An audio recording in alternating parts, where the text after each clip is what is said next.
चुनाव आयोग के 200 अधिकारियों, जी हां दोस्तों, 200 अधिकारियों ने अचानक सामूहिक तौर पर एक साथ इस्तीफा क्यों दे दिया? किसने चुनाव आयोग के बड़े अधिकारी का डंडे से इलाज करने की धमकी दे दी है?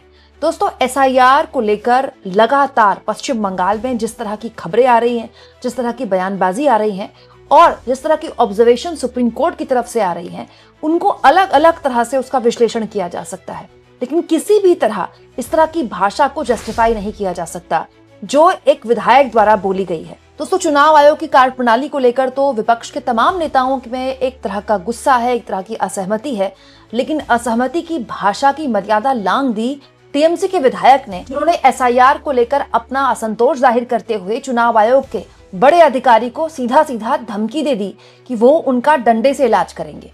दरअसल दोस्तों, एसआईआर का पहला ड्राफ्ट पश्चिम बंगाल में आ चुका है और उसे लेकर पश्चिम बंगाल की जो तृणमूल कांग्रेस की सरकार है और तृणमूल कांग्रेस से काफी विरोध कर रही है, कहते हुए कि जबरदस्ती उनके वोटर्स को चिन्हित करके उनका नाम काटा गया है और बहुत गलत तरीके से एसआईआर हुआ है।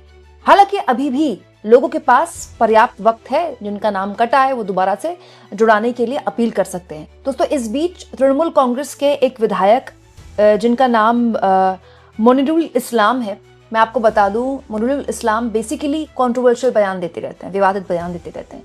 उन्होंने चुनाव आयोग, जो राज्य चुनाव आयोग के हेड होते हैं, उनके लिए विवादित उन पर बयानबाजी देते हुए कहा, पश्चिम बंगाल में वोटर लिस्ट की गहन समीक्षा के बाद जो मतदाता सूची आएगी, अगर वो ठीक ठाक रही तो सही है, वरना आप हर जगह आग लगते देखेंगे।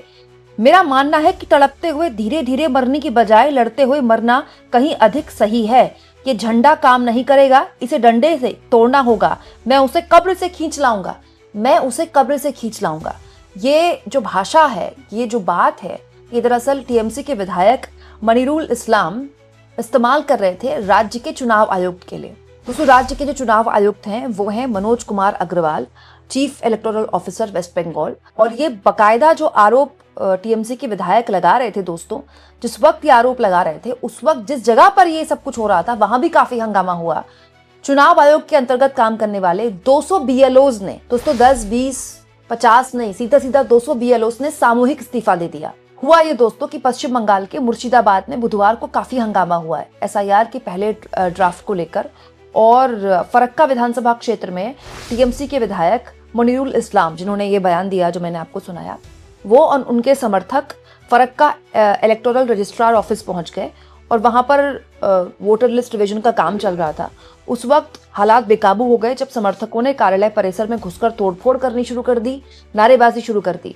मतलब टीएमसी के विधायक अपने समर्थकों के साथ पहुंच गए और आरोप है कि उन्होंने वहां पर तोड़फोड़ शुरू कर दी, नारेबाजी शुरू कर दी। हालत ये होगी दोस्तों कि वहां पर जो बूथ लेवल ऑफिसर काम कर रहे थे, बूथ लेवल एजेंट नहीं, ऑफिसर, चुनाव आयोग के अंतर्गत जो काम कर रहे थे, अभी फिलहाल चुनाव आयोग के अंतर्गत है, वैसे वो राज्य सरकार के अंतर्गत होते हैं, उनके बीच में एक अजीबोगरीब डर पैदा हो गया, क्योंकि भाई कोई आपके दफ्तर में घुसकर नारेबाजी और तोड़फोड़ शुरू कर देगा।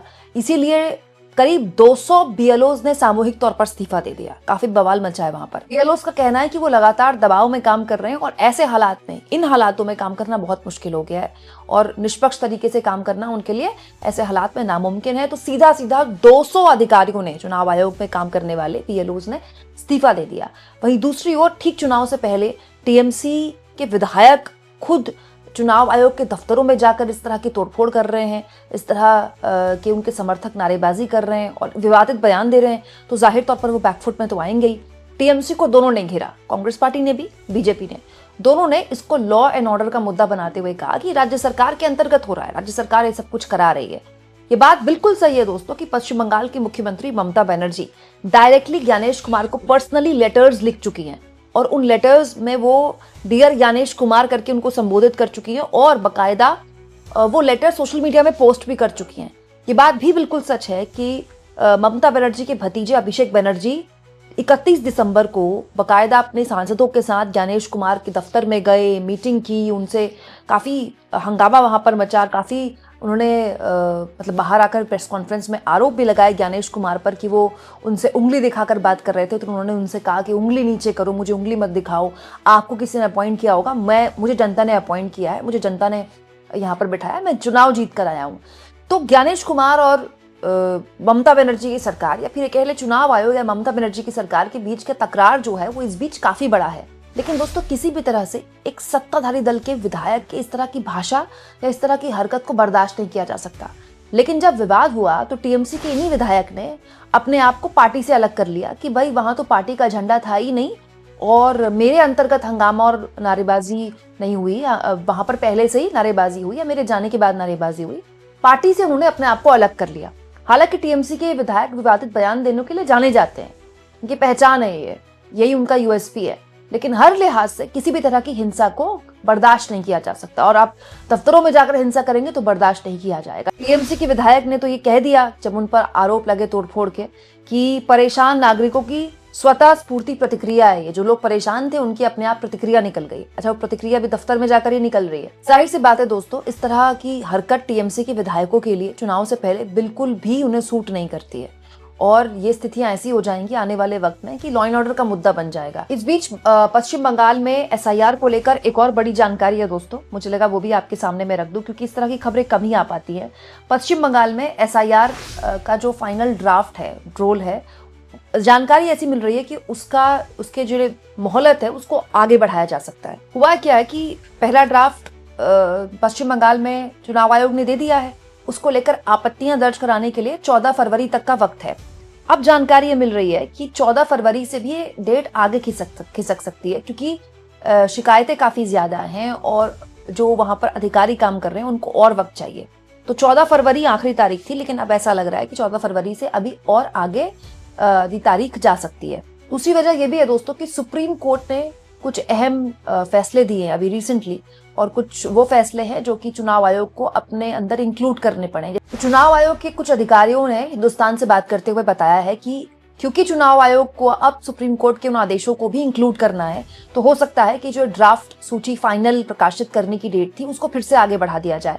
क्या मैं आपको बता दूं दोस्तों कि जो अंतिम सुनवाई की डेट थी पहले ही आगे बढ़ाई गई थी, 7 फरवरी थी। 7 फरवरी के बाद इसको 14 फरवरी किया गया, मतलब 14 फरवरी तक आप दे सकते हैं। 15 फरवरी के बाद ये जो पूरी डेट है वो क्लोज हो जाएगी। लेकिन अब जानकारी ऐसी लग रही है कि हो सकता है कि इसको और आगे खिसका दिया जाए और थोड़ा और वक्त दे दिया जाए। हो सकता है कि 19 तारीख तक ये वक्त बढ़ा दिया जाए। पश्चिम बंगाल के नागरिकों के लिए जिनके नाम कटे हैं या जिनके नाम को लेकर विवाद है, जिनके फॉर्म्स को लेकर विवाद है, उनके लिए कम से कम ये राहत की बात होगी। हाँ, लेकिन ये किसी भी हाल में टीएमसी के लिए राहत की बात नहीं है कि उसके अपने विधायक चुनाव आयोग के अधिकारियों के लिए, राज्य लेवल के अधिकारियों के लिए इस तरह की बयानबाजी कर रहे हैं, दफ्तरों में जाकर तोड़फोड़ कर रहे हैं। लेकिन ये इस बात का भी प्रमाण है दोस्तों कि राज्य सरकारें, खास तौर पर विपक्ष की राज्य सरकारें, अब केवल मतलब बयानबाजी तक उनकी बात नहीं है, वो सीधे टकराव की स्थिति में आने लगी हैं, जो कि बहुत चिंताजनक है।